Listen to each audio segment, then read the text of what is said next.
testimony time.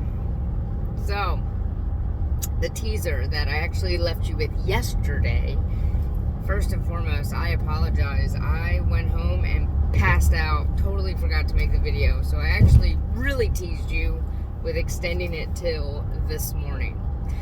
So for 13 months, most of you know that I left law enforcement and started a new career. In the beginning, it was an answered prayer. I mean, it still was an answered prayer, but in the beginning it was so fun and so enjoyable, and I was so excited.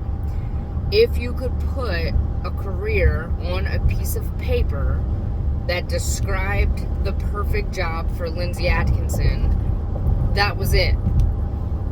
Unfortunately, I'll be quite honest, I was working for Satan for 13 months. It was absolute hell on earth. I'm talking harassment weekly, if not daily. I'm talking getting called into the office for things that I did that got misinterpreted into something more than it was. I got called in the office for things I did not do and got in trouble for anyway. I got called into the office to basically be told to mind my mouth when it came to religion, because, you know, that wasn't for the workspace.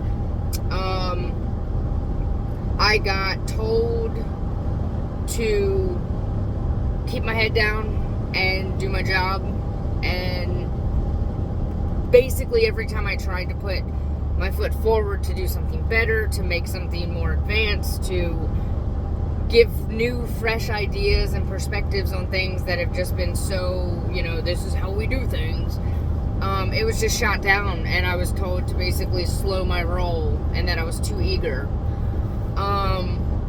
And so, yeah, the whole time, you know, every day I showed up to work, it was just miserable. It just was working for somebody that you could feel, you could see, you could sense did not care about other people.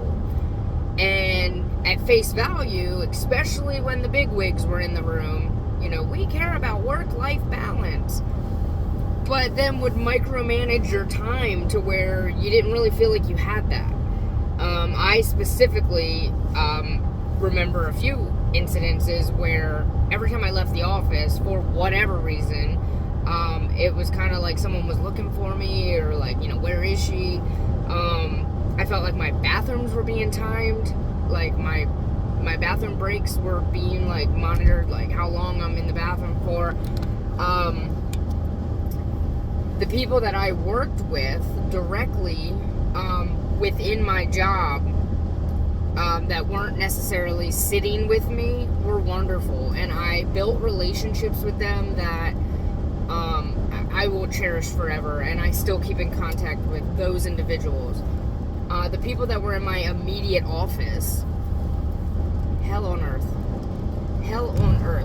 But I tell you all of this to tell you that at face value, it was new and fresh and exciting, and I felt like God had handed me a position that was made for me, and it seemed so perfect and gift wrapped. And then you emerge into it and you realize this might not be a hill moment, this actually might be a valley moment. And this for me indeed was a valley moment. I had a supervisor specifically leave their office to sit next to me. Every morning that I got in, even though they saw me and said good morning, I had to email them and say, I'm here. And then when I was ready to leave for the day, I had to, 5 feet away, email them, I'm leaving. And it was like, I just felt so micromanaged and so harassed every day that it was miserable. I like actually mentally took work home with me and let it affect my life. I felt depression for the first time in a very, very long time. I contemplated just quitting altogether and just being like, none of this is for me, take it all. Fast forward to today. I sit down in a 30-minute meeting with an individual who I have always respected since I've known, who I look to as a mentor, and I am also a mentor, so I wanted advice from this person to basically help me and to help me help others. And so I sit down in almost a therapy situation where I'm like, let's just talk for 30 minutes about what I'm going through, and can you help me move on to something, anything else than what I'm in right now. And this meeting, which was 30 minutes, turned into 2 hours. It turned into a conversation where we dove deep into like me asking like really hard questions. And fast forward, this individual sends me an email after that meeting and says, please, please, please apply for this. And I look at it and I'm like, what is this? And it is a position for them directly. I took it, I applied for it, I got it. And last month, 4 weeks ago today, I started in this new position, and it is called the RAO, the Religious Affairs Office. And I am now working for a chaplain.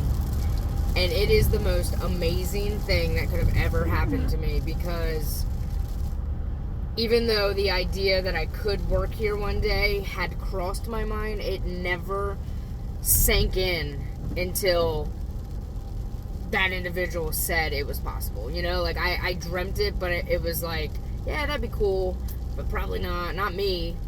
And then they, you know, look me in the eyes and say, you're exactly what this office has been needing. And I just, still gives me chills. So, this individual I respect even more now. I get emotional because I am the happiest I have ever been. And I get freedom, I get open communication, I am 3 days a week sometimes there by myself, and I'm running the entire office, which means that I'm trusted. Like, it is a night and day difference of an environment from where I just came from, and it makes all the difference in someone's life. I go home happy. It is 6:30 in the morning right now, and I'm going to work.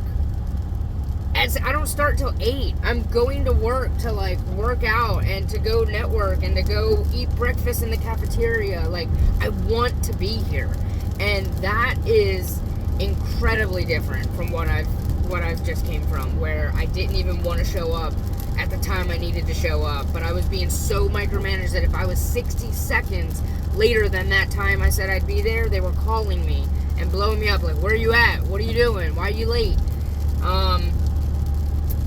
Leaving, 6 o'clock, you gotta be out of the office, you need to leave.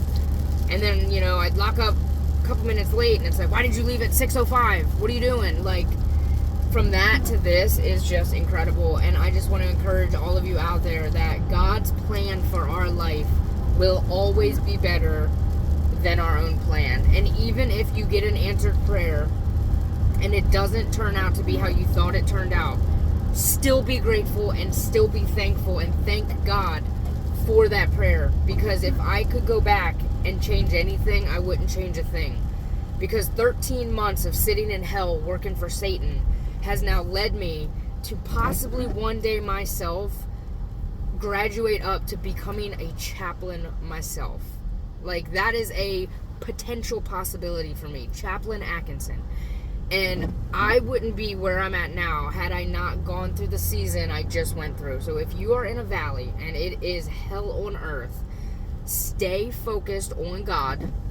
Pray through everything that happens and trust that He is working behind the scenes and behind the curtain to give you something that is beyond your imagination. I would never, ever, ever, ever imagine little old Lindsay Atkinson from Glen Burnie, Maryland, working for a religious affairs office. And now I'm in a position where my face is on a lot of important things, and I'm with a lot of important people, and it's only God. It is only God that got me here. So, it is so exciting. I'm so excited for this next chapter. This chapter for me, it's emotional because I see it being for a very long time. I see fulfilling a huge part of my career in the office that I'm in. And I can just see it going places that I can't even imagine. So, it's emotional, and I'm so excited. Stay focused, guys. Stay focused on God. I am walking proof that trusting in His plan is going to be the best decision you've ever made. Woo! Eyes up. Christ first. I love it.